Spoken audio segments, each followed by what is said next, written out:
সবসময় আপনার ভিডিও দেখি। Thank you. সত্যি উপরওয়ালা কি না পারে। কিছুদিন আগে ছেলেটা রাস্তা রাস্তায় ভিডিও বানাতো, আজ ভাগ্য তাকে কোথায় পৌঁছে দিয়েছে। ঠিক বলেছিস।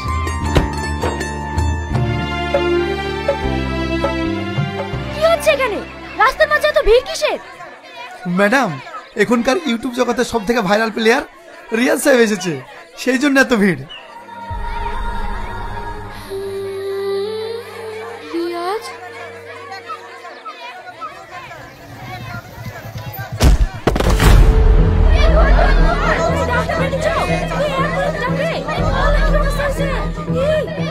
ধরেন ধরেন। এই বিশু, আমাদের গাড়ি কোথায়? ড্রাইভার পাম্পে নিয়ে গেছে। আশেপাশে কোনো গাড়ি নেই? দাদা, ওইখানে একটা গাড়ি আছে।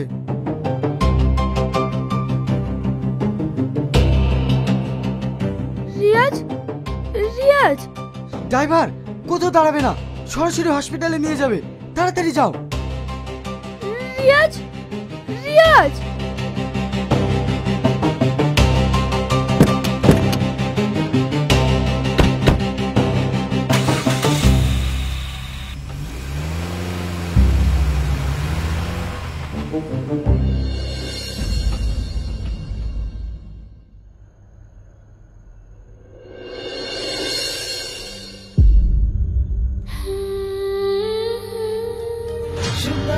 চইলা যাস চইলা যাস চইলা যাস রে,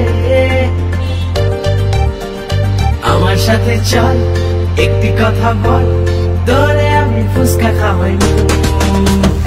আমার সাথে চল একটি কথা বল, তোরে আমি ভালোবাসি।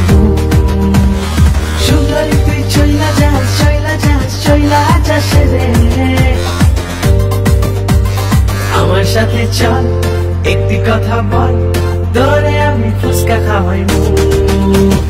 আমার সাথে চল একটি কথা বল, তোরে আমি ভালোবাসি।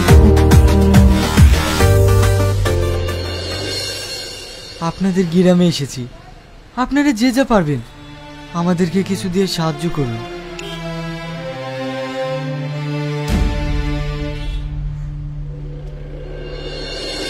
ম্যাডাম। কেন হাত পা নেই? কাজ করে খেতে পারো না? এসব ধান তো সব বুঝি, খাটনির ভয় ভিক্ষার পথটাকে বেছে নিয়েছে। আর আপনারাও তেমন, জেনে শুনে এদেরকে ভিক্ষা দেন কেন? বিশু চল।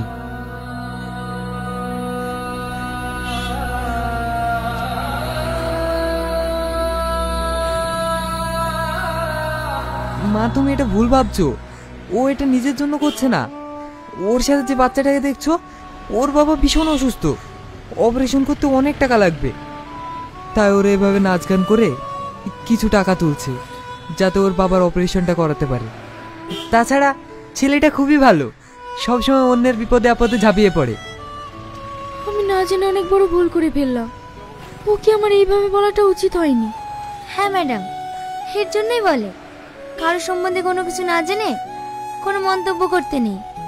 দেখেন, এ যুগে অনেক বড় লোক আছে, কিন্তু তাদের সবকিছু থেকেও তারা কোনো অসহায় মানুষকে সাহায্য করে না। আর এই ছেলেটিকে দেখুন, গরিব হতে পারে কিন্তু তার মনটা অনেক বড়। হ্যাঁ মা, তুমি ঠিকই বলেছো। চলুন ম্যাডাম, আমাদের আবার দেরি হয়ে যাচ্ছে।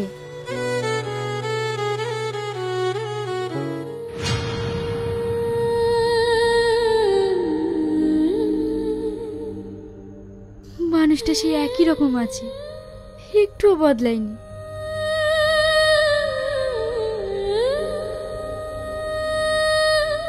ম্যাডাম, আপনার জন্য সবাই ওয়েট করছে। চলো আমি আসছি।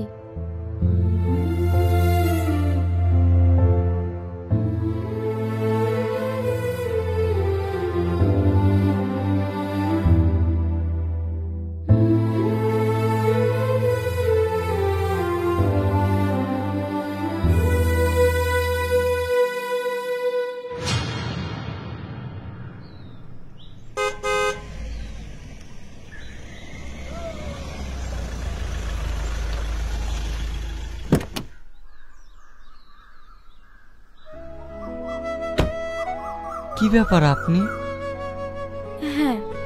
কালকে আমি না জেনে তোমাদের সঙ্গে অনেক খারাপ ব্যবহার করেছি, তার জন্য সরি। না না, আপনার কথায় আমরা কিছু মনে করিনি। একটা কথা কি জানেন ম্যাডাম, যাদের কপাল খারাপ হয় তাদের এইরকম কথা প্রত্যেক দিনই শুনতে হয়। এই গরিবদের দুঃখ কষ্ট বোঝার মতো ক্ষমতা খুব কম মানুষেরই আছে, কারণ গরিবরা তো এই পৃথিবীতে শুধুমাত্র কষ্ট পাওয়ার জন্যই আসে। আমি বুঝতে পেরেছি তুমি আমার কথাতে অনেক কষ্ট পেয়েছো। কেঁদো না গুরু। একজন মানুষের কোনো কিছু না থেকেও যে আরেকটা মানুষের পাশে দাঁড়াতে পারে, সেটা তোমাকে দেখেই শিক্ষা নেওয়া উচিত। ম্যাডাম, দুদিনের পৃথিবী, আমরা এখানে মাত্র কিছুদিনের জন্য এসেছি। তাই একজন মানুষ হয়ে যদি আর একটা মানুষের বিপদে পাশে না দাঁড়াতে পারি, তাহলে আমরা মানুষ কিসের? এই পৃথিবীর ধন সম্পদ টাকা পয়সা আপনি কোনো কিছুই সঙ্গে করে নিয়ে যেতে পারবেন না। আপনি একাই এসেছেন, একাই যেতে হবে।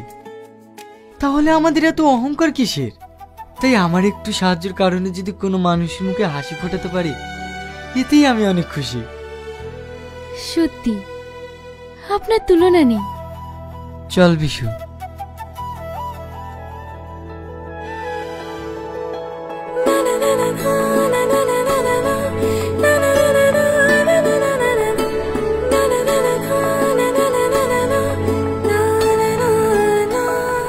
পল্লবী, একজন মেয়ের জীবনে কি প্রয়োজন বলো তো?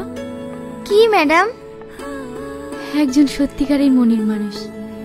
তার টাকা পয়সা না থাকলেও চলবে, শুধুমাত্র তার মনটা বড় হওয়া চাই। হ্যাঁ ম্যাডাম, আপনি ঠিক বলেছেন। যদি এই ছেলেটাকে আমি বিয়ে করি কেমন হবে? এ কি বলছেন ম্যাডাম? হ্যাঁ, আমি ঠিকই বলছি। ছেলেটাকে আমার ভীষণ পছন্দ হয়েছে, ওর কথাতেই আমি ইমপ্রেস হয়ে গেছি। চলো।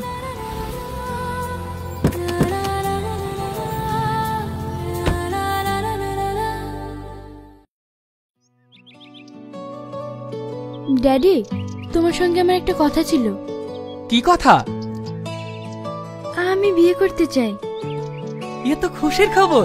তাহলে আজই আমার বন্ধুকে ফোন করে ব্যাপারটা জানাচ্ছি। ড্যাডি, তোমার বন্ধু ছেলেকে না। তাহলে? আমি একটা ছেলেকে পছন্দ করেছি। সে কিন্তু গরিব, কিন্তু তার মনটা ভালো। কিন্তু আমাদের স্ট্যাটাসের সঙ্গে মিলবে কি করে? ড্যাডি, ওর কিছু নেই তো কি হয়েছে? আমাদের তো সবকিছু আছে।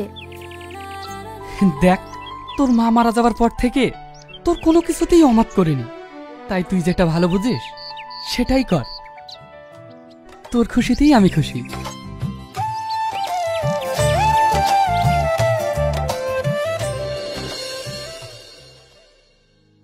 কাঁদিস না, এই পৃথিবী ছেড়ে সবাইকে একদিন চলে যেতে হবে।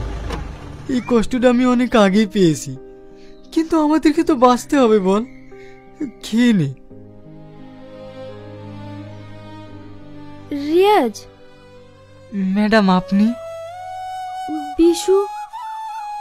হ্যাঁ ম্যাডাম, বিশুর আব্বা কালকে মারা গিয়েছে। তোমাকে একটা কথা বলার জন্য এসেছিলাম, কিন্তু এই মুহূর্তে তোমাকে যে কিভাবে বলি সেটাই ভেবে পাচ্ছি না। কি কথা? তোমাকে আমি বিয়ে করতে চাই, তুমি আমায় বিয়ে করবে?